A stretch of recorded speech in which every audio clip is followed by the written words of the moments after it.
Assalamualaikum teman-teman, welcome to my YouTube channel. Sebelumnya, halo, kenalin nama aku Hanisianetun Istiqomah. Jadi di video aku kali ini aku akan bahas tentang tanggapan dan gaya pemikiran orang muslim mengenai pendidikan dan ilmu pengetahuan barat. Yuk kita simak video aku kali ini, let's check this out. Pemikiran Muslim tentang pendidikan dan pengetahuan memiliki berbagai gaya berpikir yang saling bersaing, khususnya mengenai tanggapan dan respon terhadap pendidikan dan pengetahuan Barat. Dalam tradisi Islam, ada banyak ucapan dan pepatah yang menunjukkan betapa pentingnya kita untuk mencari ilmu di luar wilayah Islam. Pepatah yang paling terkenal yaitu, "Carilah ilmu sampai ke negeri Cina." Pepatah itu kemudian banyak dikutip oleh para reformis dan menjadi contoh sikap umat Islam terhadap ilmu pengetahuan. Pada periode abad pertengahan, Eropa Kristen atau Barat banyak mengadopsi ilmu pengetahuan, filsafat, dan teknologi dari tanah Islam, yang kemudian berperan penting bagi lahirnya ilmu sains di benua Eropa. Pada abad ke-19, periode kolonial di mana umat Islam menjadi lebih terbuka dengan pemikiran Barat, dengan pendidikan kolonial yang memperkenalkan bahasa Barat dan korpus intelektual. Tetapi pada periode itu juga merupakan masa kebangkitan bagi umat Islam di mana setelah mengalami kemerosotan yang dimulai sejak abad ke-13. Namun, kontak dengan Barat ini kemudian memiliki dampak yang signifikan, baik secara negatif maupun positif. Ada 3 tanggapan dan respon umat Islam mengenai hal tersebut.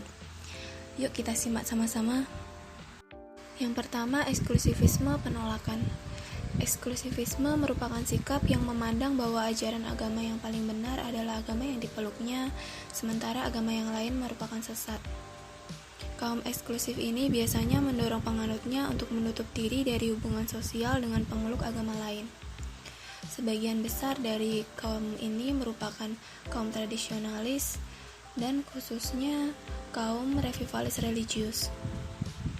Bagi mereka, Islam adalah agama yang lengkap dan terakhir, dan dengan meminjam pemikiran Barat, berarti sama saja mereka meniru orang-orang kafir dan menghancurkan Islam itu sendiri. Pandangan ini mereka adopsi dari Al-Quran surat Al-Baqarah ayat 120.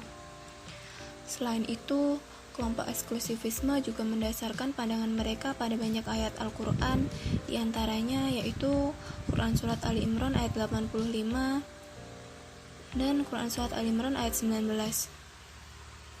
Kelompok eksklusivisme menafsirkan atau memahami ayat-ayat Al-Quran tersebut sebagai sebuah argumentasi normatif bahwa hanya agama Islamlah yang paling benar dan diridhoi Allah, sementara agama yang lain merupakan salah dan sesat. Mereka tidak hanya kritis terhadap ide-ide Barat, tapi juga membantah sesama Muslim yang mengutamakan akal dan memiliki kedekatan filsafat dalam khasanah intelektual mereka, yang mereka anggap dipengaruhi oleh Barat atau sekedar hanya meniru, yang sama saja mengabaikan tradisi rasionalis Islam dalam sejarah pemikiran Islam. Contohnya di Nusantara yaitu saat pertama kali sistem sekolah madrasah diperkenalkan. Saat itu mereka coba mengenalkan mata pelajaran modern dalam kurikulumnya, yang kemudian ditolak oleh kaum tradisionalis agama yang menganggap bahwa pondok tradisional dan pesantrenlah yang dapat memastikan ajaran agama yang asli. Yang kedua, inklusif integrasionis atau inklusivisme.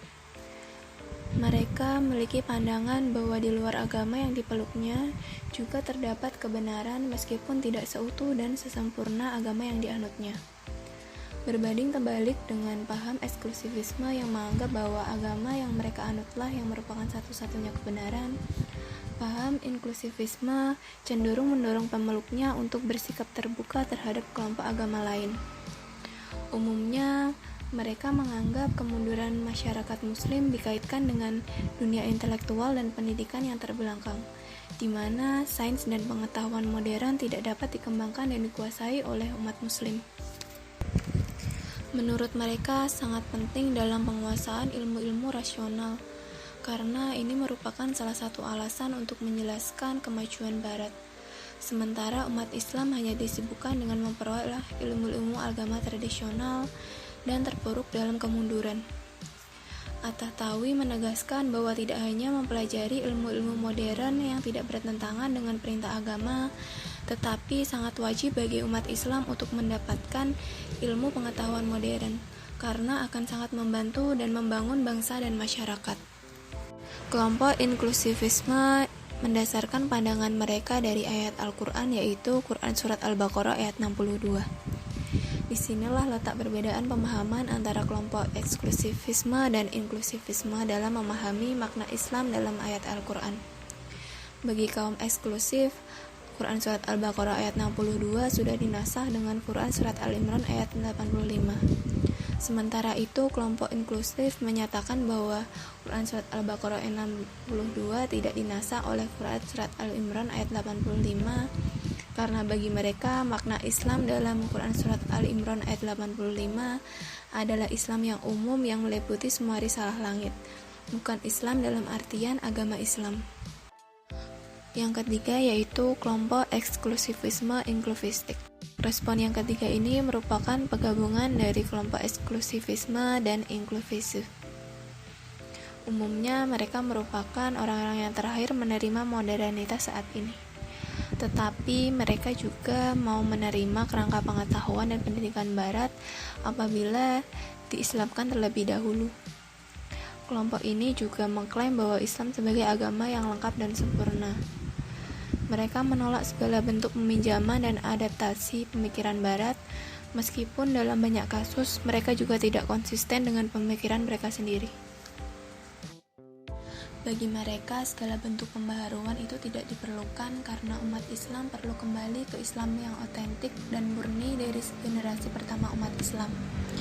Meskipun tidak jarang, mereka juga mengklaim bahwa Barat mewarisi pengetahuan dan ilmu pengetahuan dari zaman keemasan Islam.